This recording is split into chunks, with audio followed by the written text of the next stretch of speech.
नमस्कार जय जगन्नाथ आम चैनल को आपण मानकु बहुत बहुत स्वागत। सांग माने धनतेरस किंबा दीपावली दिन शंखरे एही जिनिसटी भरी रखी दियंतु आपणक गृहरे हेब धनर वर्षा। तो सांग माने आजिर एही भिडियो रे मु आपण मानकु एक एपरी जिनिस विषय कहिबाकु जाउछि जेउ जिनिसकु जदि आपण धनतेरस किंबा दीपावली दिन निज पूजा घरे शंखरे भरी रखी दियंती तो आपणक जीवन रे चलीथिबा धनजनित समस्या सबुदिन पाई समाप्त होई जाई थाए। आपणकु माँ लक्ष्मींकर विशेष कृपा प्राप्त होई थाए। शंखर प्रयोग करी आपण निश्चित रूपरे माँ लक्ष्मी को अति सहजरे प्रसन्न मध्य करि पारिबे। संपूर्ण विश्वासर सहित आपण एही उपायटिकु पालन करंतु देखिबे आपणकर समस्त अटकी रहिथिबा कार्य बिगिड़ी जाइथिबा कार्य संपूर्ण होई पारिबो। चाकिरी क्षेत्र रे हेउ व्यापार क्षेत्र रे हेउ किंबा संतान को नै हेउ आपणकर सबु प्रकारर समस्या मध्य दूर होई जिवो। सांग माने आमर हिंदू धर्म रे शंखर केते अधिक महत्व रहिछि ताहा तो आपण माने समस्ते निश्चय जानिथिबे। एपरी कौनसी भी धार्मिक अनुष्ठान नाही, एपरी कौनसी भी पूजा पाठ नाही जेउथिरे शंखर व्यवहार करा जाई न थाए। बिना शंख ध्वनि बिना कौनसी पूजार पूर्णता होई न थाए। सांग माने आपण माने जानती भगवान विष्णुंक हस्तरे सर्वदा शंख शोभा पाई थाए एवं एही शंखटी श्रीहरि विष्णुंकर अत्यंत प्रिय वस्तु होई थाए। सेथिपाई आपणक गृहरे शंखर उपस्थिति भगवान श्री विष्णु को प्रसन्न करि थाए। तो जेउठारे शंख रही थाए सेठारे श्री विष्णुंकर निवास होई थाए एवं जेउठारे श्री विष्णु रही थांती सेठारे स्वयं माँ लक्ष्मींकर मध्य निवास होई थाए। सेथिपाई आपण माने शंखर महत्व को केबे भी हल्कारे नियंतु नाही। सांग माने मान्यता अछि जे समुद्र मंथन समय रे 14टी रत्नर उत्पत्ति होइथिला जहा मध्यरे शंख मध्य गोटिए रत्न थिला। निज गृहर सुख समृद्धि को वृद्धि करिबा पाई आपण निज गृहरे गोटिए शंख निश्चित भावरे रखिबा उचित।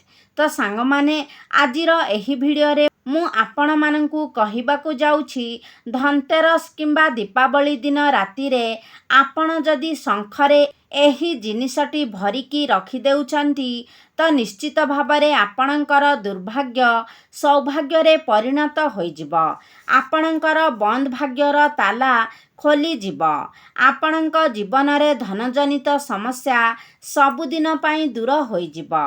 तेबे सांग माने भिडियोटी रे आगकू बढ़िबा पूर्वरु आपण माने भिडियो को गोटे लाइक करी चैनल टी को सब्सक्राइब करि दियंतु एवं कमेंट बॉक्स रे श्रद्धा और भक्तिर सह जय श्री विष्णु जय माँ लक्ष्मी निश्चय लिखंतु।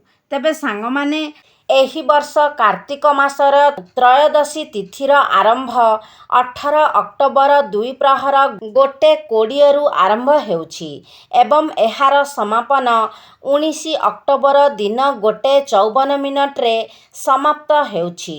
तो एपरी परिस्थिति रे 19 अक्टोबर को धन्वंतरी जयंती भावरे पालन करा जिवो एवं दीपावलीर पर्वटी सर्वदा कार्तिक मासर अमावास्या तिथि रे पालन करा जाई थाए एवं दीप उत्सव सर्वदा रात्रि काल रे करा जाई थाए।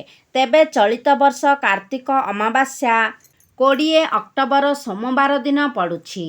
तेबे सांग माने शंखर उपाय करिबा पूर्वरु मु आपणकु आउ गोटिए विशेष उपाय विषय कहिबाकु जाउछि जेउ उपाय को आपण धनतेरस दिन अर्थात 19 अक्टोबर रविवार दिन निश्चित रूपरे करिबार अछि जहा द्वारा आपणकु अधिक भावरे माँ लक्ष्मींकर कृपा प्राप्त होई पारिबो।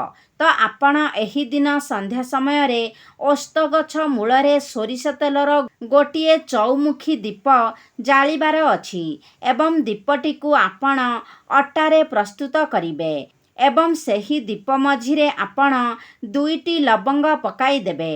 ତାପରେ ଆପଣ ନିଶ୍ଚିତ ଭାବରେ ଆପଣଙ୍କ ଜୀବନରେ ଯେଉଁ ଚମତ୍କାର ଗୁଡ଼ିକ ହେବ ସେସବୁକୁ ଆପଣ ଲକ୍ଷ୍ୟ କରିପାରିବେ। ତ ଆପଣ ଧନତେରସ ଦିନ ସନ୍ଧ୍ୟା ସମୟରେ ଓସ୍ତଗଛ ମୂଳରେ ସେହି ଦୀପଟି ଜାଳି ନିଜର ମନସ୍କାମନାକୁ କୁହନ୍ତୁ। ଦେଖିବେ ଖୁବ୍ କମ୍ ଦିନ ମଧ୍ୟରେ ଆପଣଙ୍କର ସେହି ମନସ୍କାମନାଟି ପୂର୍ଣ୍ଣ ହେବ। ତ ସାଙ୍ଗମାନେ, ଧନତେରସ ଦିନ ଆପଣମାନେ ବ୍ରହ୍ମ ମୁହୂର୍ତ୍ତରୁ ଉଠି ନିଜର ସ୍ନାନ କାର୍ଯ୍ୟ ସମାପନ କରିନିଅନ୍ତୁ। ତାପରେ ଆପଣ ଏକ ଶୁଦ୍ଧ ବସ୍ତ୍ର ପରିଧାନ କରନ୍ତୁ। ତାପରେ ଆପଣ ଏକ ମୁଠି ଚାଉଳ ନେଇଯାଆନ୍ତୁ। ଏହା ସହିତ ଆପଣଙ୍କୁ ଗୋଟିଏ ଲାଲ ରଙ୍ଗର କପଡ଼ା ମଧ୍ୟ ନେବାର ଅଛି। ଏହି 2ଟି ଜିନିଷକୁ ନେଇକି ଆପଣ ନିଜ ପୂଜା ଘରକୁ ଚାଲିଯାଆନ୍ତୁ। ତେବେ ମନେ ରଖିବେ, ଆପଣ ଅରୁଆ ଚାଉଳ ନେବେ। ତାପରେ ଆପଣ ଶଙ୍ଖକୁ ଭଲ ଭାବରେ ଧୋଇ ନିଅନ୍ତୁ। ମନେ ରଖିବେ, ଯେଉଁ ଜଳରେ ଆପଣ ଶଙ୍ଖ ଧୋଉଛନ୍ତି ସେହି ଜଳକୁ କୌଣସି ଏକ ପାତ୍ରରେ ସମ୍ଭାଳିକି ରଖିବେ। ଭିଡ଼ିଓରେ ଆଗକୁ ମୁଁ ଆପଣଙ୍କୁ କହିବି ଆପଣ ସେହି ଶଙ୍ଖ ଧୋଇଥିବା ଜଳକୁ କ'ଣ କରିବେ। ତେବେ ଶଙ୍ଖଟିକୁ ଧୋଇ ସାରିବା ପରେ ଆପଣ ଯେଉଁ ଏକ ମୁଠି ଚାଉଳ ନେଇଛନ୍ତି ସେଥିରୁ କିଛି ଚାଉଳ ଆପଣ ଶଙ୍ଖ ମଧ୍ୟରେ ରଖନ୍ତୁ। ତାପରେ ଭଗବାନ ବିଷ୍ଣୁ ଏବଂ ମା ଲକ୍ଷ୍ମୀଙ୍କ ସମ୍ମୁଖରେ ଆପଣଙ୍କୁ ଗୋଟିଏ ମନ୍ତ୍ରର ଜପ କରିବାର ଅଛି। ତେବେ ମନ୍ତ୍ରଟି ହେଉଛି ଓମ୍ ନମୋ ନାରାୟଣାୟ ନମଃ, ଓମ୍ ନମୋ ଭଗବତେ ବାସୁଦେବାୟ ନମଃ, ମହାଲକ୍ଷ୍ମୀ ନମଃ। ତେବେ ଏହି ମନ୍ତ୍ରଟିକୁ ଆପଣଙ୍କୁ ଗୋଟିଏ ଥର ଜପ କରିବାର ଅଛି। ତାପରେ ସେହି ଚାଉଳ ସହିତ ଶଙ୍ଖକୁ ଆପଣ ଲାଲ କପଡ଼ାରେ ଗୁଡ଼ାଇ ଦିଅନ୍ତୁ ଏବଂ ସେହି ଶଙ୍ଖକୁ ହାତରେ ଧରି ଆପଣ ମା ଲକ୍ଷ୍ମୀଙ୍କ ନିକଟରେ ନିଜର ମନସ୍କାମନାକୁ ପ୍ରକାଶ କରନ୍ତୁ। ତେବେ ଆପଣଙ୍କ ମନରେ ଯାହା ବି ଇଚ୍ଛା ରହିଛି କିମ୍ବା ଆପଣଙ୍କର ବ୍ୟାପାର ବାଣିଜ୍ୟ କିମ୍ବା ଚାକିରି ସମ୍ବନ୍ଧିତ ଯାହା ବି କିଛି ସମସ୍ୟା ରହିଛି ତାକୁ ଆପଣ ମା ଲକ୍ଷ୍ମୀଙ୍କ ନିକଟରେ ପ୍ରକାଶ କରନ୍ତୁ।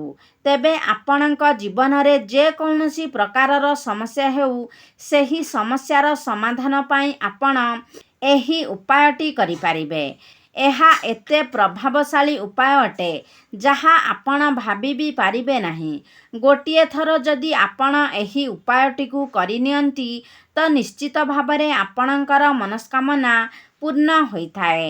ଆପଣଙ୍କୁ ଏହାର ଲାଭ ପ୍ରାପ୍ତି ହୋଇଥାଏ। ତାପରେ ସେହି ଶଙ୍ଖଟିକୁ ନେଇକି ଆପଣ ନିଜର ଧନ ରଖୁଥିବା ସ୍ଥାନରେ ରଖିଦିଅନ୍ତୁ। ଆପଣଙ୍କର ଆଲମାରୀ ହେଉ କିମ୍ବା ଟ୍ରେଜରୀ ହେଉ ସେଠାରେ ଆପଣ ଶଙ୍ଖଟିକୁ ରଖିଦିଅନ୍ତୁ। ଯେମିତି ଆପଣ ଲାଲ କପଡ଼ାରେ ଗୁଡ଼ାଇକି ରଖିଛନ୍ତି ସେହିଭଳି ହିଁ ଶଙ୍ଖଟିକୁ ରଖିଦିଅନ୍ତୁ। ତ ସାଙ୍ଗମାନେ, ଆପଣ ଧନତେରସ ଦିନ ତ ଏହି କାମଟିକୁ କରିବେ। ତ ଧନତେରସ ଦିନଠାରୁ ଆପଣ 7 ଦିନ ପର୍ଯ୍ୟନ୍ତ ସେହି ଶଙ୍ଖଟିକୁ ଆପଣ ନିଜର ଧନ ରଖୁଥିବା ସ୍ଥାନରେ ରଖିବାକୁ ଦେବେ। ତାପରେ ଆପଣ 7 ଦିନ ପରେ ଅର୍ଥାତ୍ ତା ପର ରବିବାର ଦିନ ଆପଣ ସେହି ଶଙ୍ଖଟିକୁ ସେଠାରୁ ନେଇ ଆସନ୍ତୁ ଏବଂ ଶଙ୍ଖ ଭିତରେ ଆପଣ ଯେଉଁ ଚାଉଳ ରଖିଥିଲେ ତାକୁ ଆପଣ ସେହି ଲାଲ କପଡ଼ାଟିରେ ବାନ୍ଧି ମା ଲକ୍ଷ୍ମୀ ଏବଂ ଶ୍ରୀ ବିଷ୍ଣୁଙ୍କର ଫଟୋ ପାଖରେ ରଖିଦିଅନ୍ତୁ।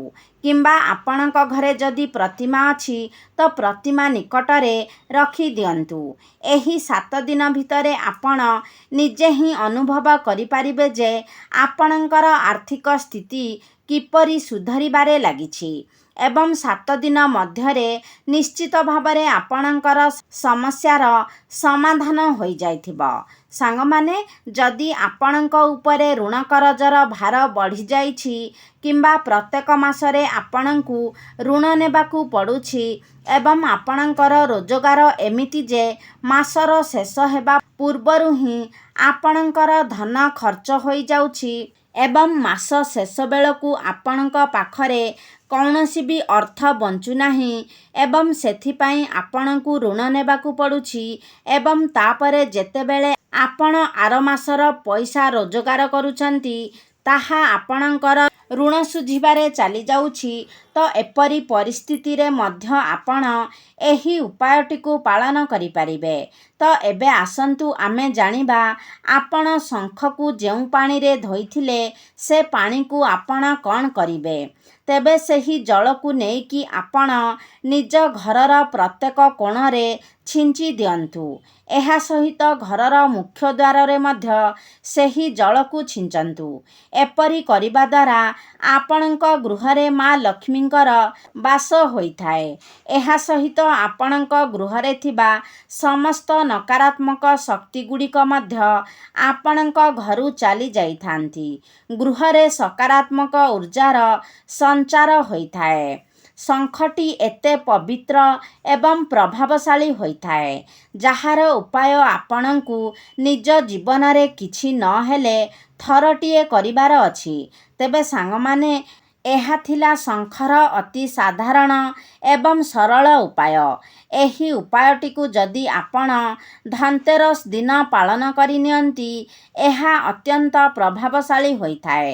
କାରଣ ଧନତେରସ ଦିନଟି ମା ଲକ୍ଷ୍ମୀଙ୍କୁ ପୂଜା କରିବା ପାଇଁ ଏକ ବିଶେଷ ଦିନ ବୋଲି ମାନାଯାଇଥାଏ। ଧନତେରସ ଦିନଟିକୁ ଧନ ଆଗମନର ଦିନ ଭାବେ ଆମେ ମାନିଥାଉ। ସେଥିପାଇଁ ତ ଏହି ଦିନ ଆମେ କିଛି ନହେଲେ ସୁନା ଏବଂ ଚାନ୍ଦିର କିଛି ଜିନିଷ କିଣିଥାଉ, ଯାହାଦ୍ୱାରା ଏହା ଆମ ଜୀବନରେ 3 ଗୁଣା ଅଭିବୃଦ୍ଧି କରାଇଥାଏ। ତ ଏହି ଦିନ ଆପଣ ଯେଉଁ ଉପାୟ ପାଳନ କରୁଛନ୍ତି ତାହାର ପ୍ରଭାବ ମଧ୍ୟ ଆପଣଙ୍କୁ 3 ଗୁଣା ଅଧିକ ପ୍ରାପ୍ତ ହୋଇଥାଏ। ତ ଅନ୍ୟ ଦିନ ତୁଳନାରେ ଏହି ଦିନଟି ଆପଣଙ୍କ ପାଇଁ ଅତି ବିଶେଷ ହୋଇଥାଏ।